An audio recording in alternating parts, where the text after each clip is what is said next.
उस्मान ने बताया था कि चशमदीद बुआओं के बयान के मुताबिक शारिक ने जिस टैक्सी से चनांग लगाई थी वही टैक्सी एक तेज रफ्तार बस से टकरा गई थी और उसमें ड्राइवर के अलावा एक और लाश मिली थी जिसे दिलावर की हैसियत से शिनाख्त कर लिया गया था। दिलावर को भी वो अच्छी तरह जानती थी, लेकिन शारिक से उसकी मुलाकात कैसी हो गई और वो एक टैक्सी में सफर कर रहे थे। और फिर सबसे अहम बात ये थी कि क्या वाकई शारिक था वो या कोई और? क्या पुलिस को कोई गलतफहमी हुई होगी और हॉस्पिटल से फरार होने के बाद पुलिस ने यकीन कर लिया होगा कोई शारिक ही था। लेकिन अगर वो शारिक था तो कहाँ गायब हो गया? उसकी टांग टूट गई थी, वो चल नहीं सकता था। पुलिस ने हॉस्पिटल को मुआसरे में लेकर स्टाफ के रिहायशी क्वार्टर की भी तलाशी ली थी, लेकिन उसका सुराग नहीं मिला था। आखिर वो कहाँ गायब हो गया था? और अगर वो किसी महफूज जगह पर है तो उसने कोई इतला क्यों नहीं दी? शमीना यही सब कुछ सोचती हुई 9 लखे वाले कमरे में आ गई और उसे तादातईन सूरत-ए-हाल से आगाह करने लगी। अगर वाकई वो शारिक था तो कहाँ चला गया? नौनका उसके खामोश होने पर बोला, कहीं ऐसा तो नहीं कि वो मासी मेरा या मुल्तान रोड वाली हवेली की तरफ चला गया हो सकता है। लेकिन उस्मान के कहने के मुताबिक उसकी टांग की हड्डी टूट गई है और वो चल नहीं सकता। वो हॉस्पिटल से कैसे निकला होगा? शमीना बोली। शमीना बीबी नौनता उसकी तरफ देखते हुए बोला, जब जान पर बनी होना तो सब कुछ हो जाता है। वो किसी न किसी तरह हॉस्पिटल से बाहर निकला होगा और फिर किसी कार या रिक्शे में बैठ गया होगा। मुझे यकीन है कि ऐसा ही हुआ होगा। मैं खुद जाता हूँ, पहले मासी मेरा के घर जाऊंगा। अगर वहां ना मिला तो हवेली जाकर पता करूंगा। नहीं, तुम्हारा बाहर निकलना खतरनाक होगा। समीना बोली, मैं खुद जाकर मालूम करूंगी। बुरके में मुझे कोई पहचान नहीं सकेगा। नहीं, तुम्हारा जाना भी ठीक नहीं। 9 लखे ने कहा, मासी मेरा क्या तो इसको भेज दो तफैल को। हो सकता है शारिक वहां गया हो। मुल्तान रोड वाली हवेली से कोई जगह बहरहाल करीब है। पहले वहां पता कर लिया जाए तो बाद में हवेली के बारे में सोचेंगे। ठीक है, मैं तफैल को भेजती हूँ। समीना उठकर बाहर आ गई। वो बरामदे में पहुंची तो रज़िया से सामना हो गया। वो कुर्सी पर बैठी चाय पी रही थी। वाह, समीना मुस्कुराई। अकेले अकेले चाय पी रहे हो और हमें पूछा तक नहीं। मैं अभी मना कर लाती हूँ, आप बैठिए। रविया का मेज पर रखकर उठकर खड़ी हो गई। इतनी जल्दी भी नहीं, तुम अपनी चाय इत्मीनान से पी लो, बाहर में बना लेना, समीना ने कहा और लान की तरफ देखने लगी जहाँ तफैल पौधों को पानी दे रहा था।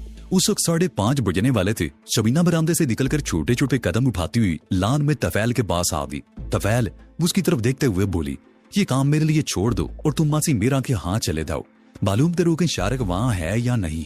मैं भी जाकर पता करता हूँ जी। तफैल ने कहते हुए पानी का पाइप समीना के हाथ में दे दिया और खुद गेट की तरफ चला गया। तकरीबन 15 मिनट बाद रज़िया चाय बनाकर लान में ले आई। उसने कब समीना के हाथ में थमा दिया और पाइप खुद ले लिया। वो दोनों पौधों के बारे में बातें करने लगी। इसी दौरान काल बैल बजी तो वो दोनों चौंक उठी।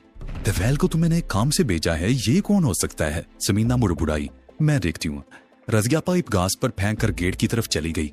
रज़िया ने पहले दरवाजे की जुड़ी में झांक कर देखा। गेट के सामने एक बुर्कापोश औरत खड़ी थी। उसने चेहरे से नकाब उठा रखा था। वो खासी हसीन थी और रज़िया के लिए कतई अजनबी थी। जी फरमाइए। रज़िया ने दरवाजा खोलकर सवालिया निगाहों से उसकी तरफ देखा। मुझे अंदर तो आने दो बीबी। वो औरत मुस्कुराते हुए आगे बढ़ी। आपको किससे मिलना है? शायद आप गलत जगह पर आ गई हैं, रज़िया बोली। मैं बिल्कुल सही जगह पर आई हूँ रज़िया बीबी। वो औरत गेट के अंदर आ गई। मुझे तुम्हारा जो लिया बताया गया था वो बिल्कुल सही था। मैंने तुम्हें पहचान लिया है। क्या मतलब? मैं समझी नहीं। रज़िया गड़बड़ा सी गई। घबराओ नहीं, मैं समीना की दोस्त हूँ। कहाँ है वो? औरत मुतजस्सिस निगाहों से इधर उधर देखने लगी। रज़िया कुछ और बदहवास हो गई। उसके बारे में किसी को मालूम नहीं था और ये अजनबी औरत उन दोनों के नाम जानती थी। अरे वो रही समीना। वो औरत चैकी बहुत अरसे बाद देखा इसे, लेकिन ये तो जरा भी नहीं बदली। समीना भी अपनी जगह पर खड़ी हुई नजरों से उसी की तरफ देख रही थी और जब वो करीब पहुंची तो समीना ने उसे पहचान लिया। वो नर्स रज़िया थी, उसके महल्ले की रहने वाली और स्कूल से कॉलेज तक के जमाने की दोस्त। नर्स रज़िया को देखकर समीना को सीने में अपना सांस रुकता हुआ महसूस हुआ।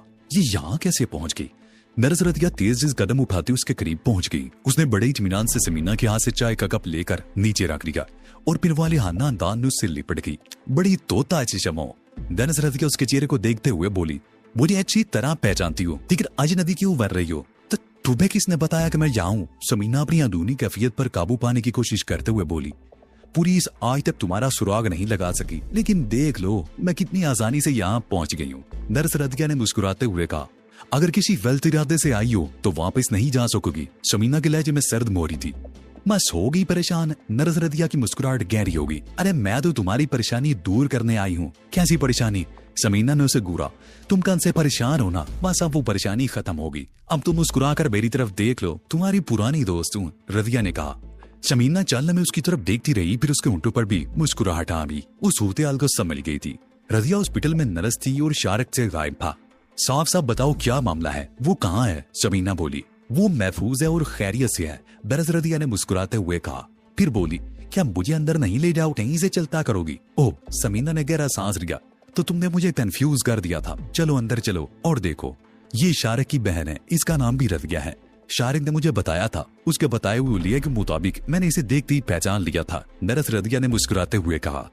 समीना ने नरस रदिया का भी तारुफ कराया और वो तीनों ड्राइंग रूम में आ गए। रदिया, तुम चाय बना कर लाओ, मैं इससे कुछ बातें कर लूं।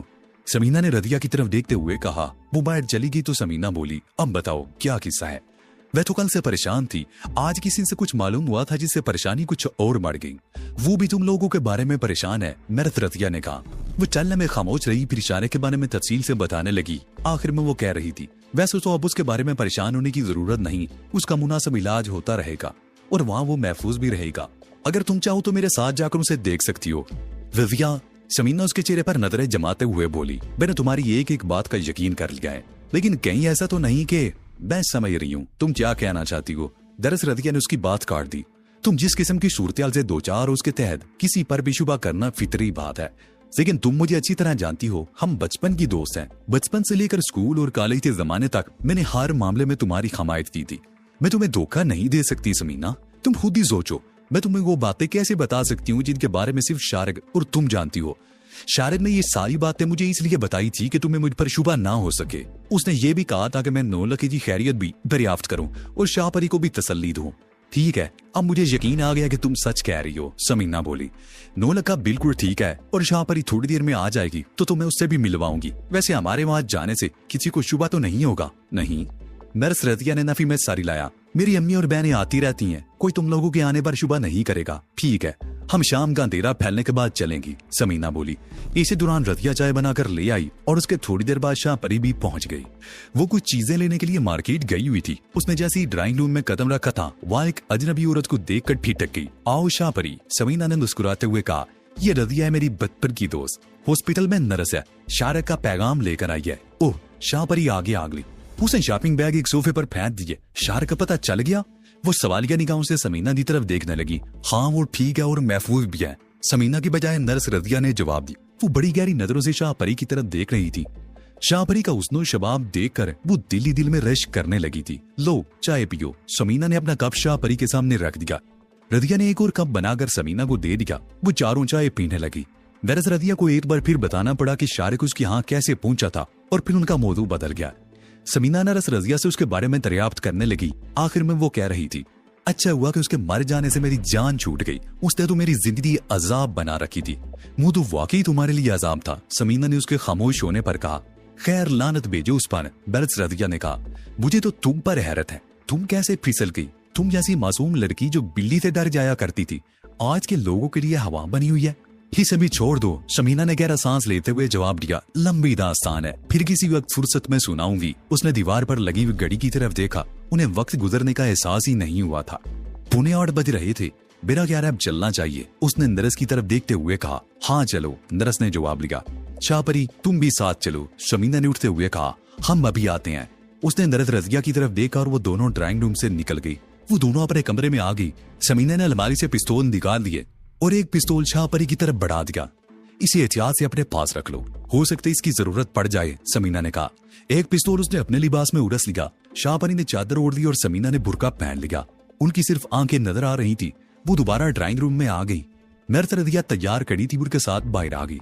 रविया ने गेट तक रुखसत करने आई। गलियों से होती हुई मार्केट वाले स्टॉप पर आ गई। उन्हें फौरन ही टैक्सी मिल गई थी। वो तीनों पिछली सीट पर बैठ थी। नर्स रदिया ने ड्राइवर को हॉस्पिटल चलने को कहा। वो हॉस्पिटल के उस गेट से अंदर दाखिल हुई थी जो हॉस्पिटल के मुलाजमीन की आमदोरफ्त के लिए मखसूस था। मुलाजमीन का रिहायशी इलाका दूसरी तरफ था। नर्स रदिया ने गेट में दाखिल होने के बाद बुरके का नकाब उठा दिया, जबकि समीना और शाहपरी ने अपने चेहरे छुपाए रखे। इस इलाके में चहल पहल थी। कुछ बच्चे घरों के सामने खेल रहे थे। वो तीनों क्वार्टरों की कितार के सामने से गुजरती हुई पिछली लाइन में आ गई। अपने क्वार्टर के सामने पहुंचकर नर्स रदिया अपने हैंडबैग में से चाबियों का गुच्छा निकालने लगी और ताला खोलने लगी। ठीक उसी वक्त साथ वाले क्वार्टर का दरवाजा खुला और नर्स आरफा का शोर रफीक बाहर आ गया। अरे आप कहाँ चली गई थी? आपके वालिद साहब आए थे, तारा देखकर वापस चले गए, रफीक ने रदिया की तरफ देखते हुए कहा। फिर चुभती हुई नजरों से समीना और शाहपरी की तरफ देखने लगा। डैडी?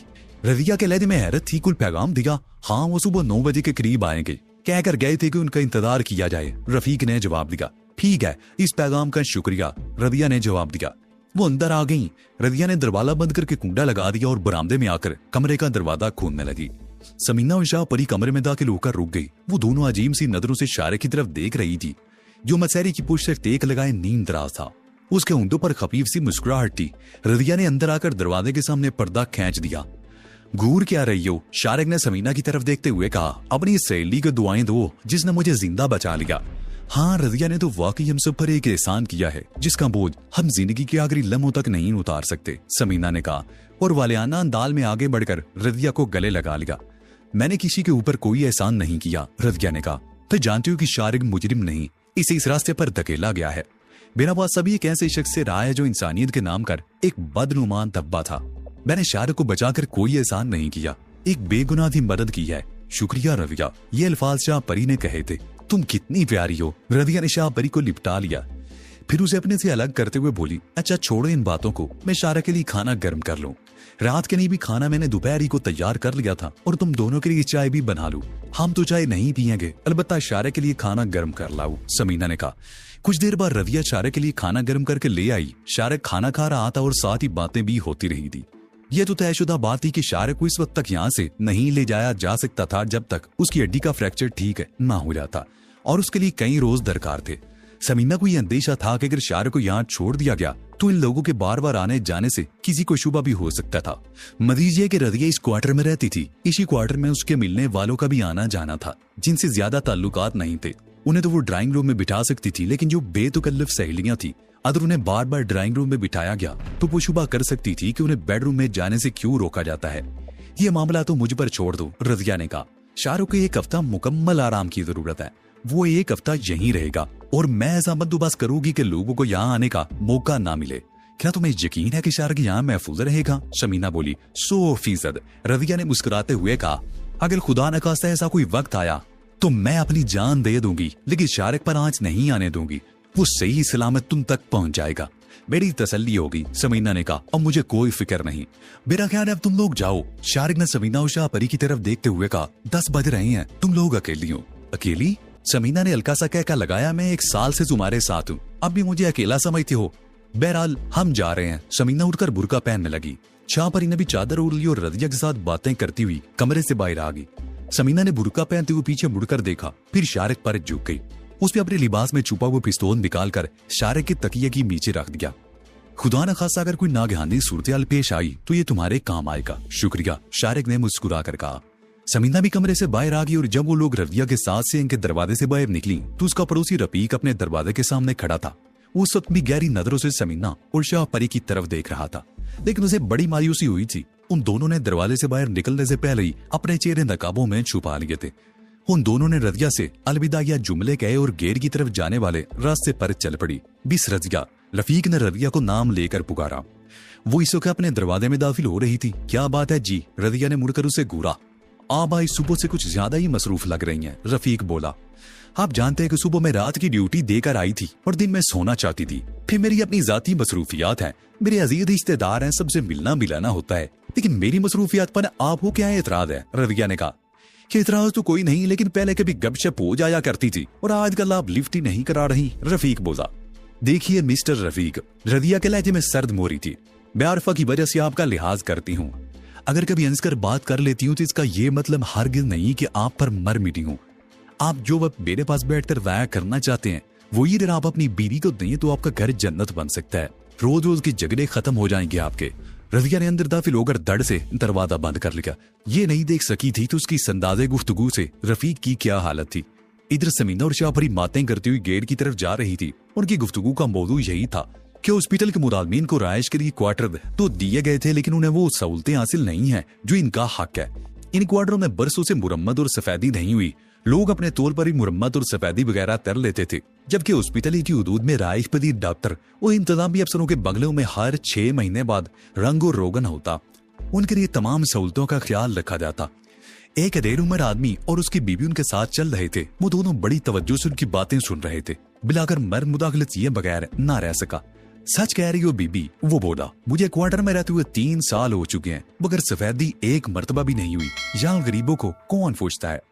गरीब तो हर जगह पिस रहे हैं भाई साहब, शमीना ने कहा।